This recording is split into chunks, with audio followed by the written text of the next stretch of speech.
أقوى أنواع الاستثمار العقاري في مصر. الاستثمار التجاري في 3 أنواع رئيسية في الاستثمار: السكني والإداري والتجاري.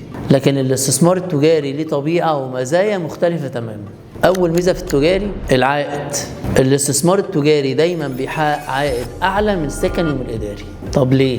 لأن الطلب عليه مستمر من محلات، براندات، مطاعم، خدمات، كلهم محتاجين مساحات تجارية طول الوقت. تاني ميزة قوة الإيجار.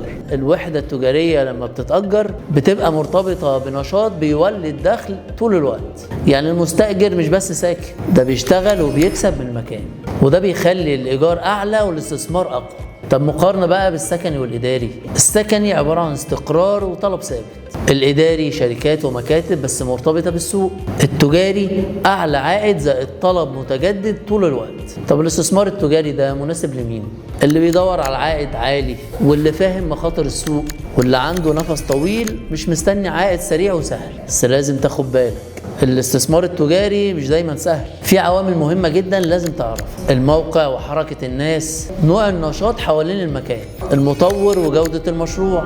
الاستثمار التجاري ممكن يكون من أقوى أنواع الاستثمار العقاري في مصر، بس مش كل حد ينفع يدخل فيه، لأن كل واحد ليه أهداف مختلفة وظروف مختلفة. وعشان كده ابعت لنا عشان نعرفك أنسب الاستثمار العقاري المناسب ليك أنت تحديدا.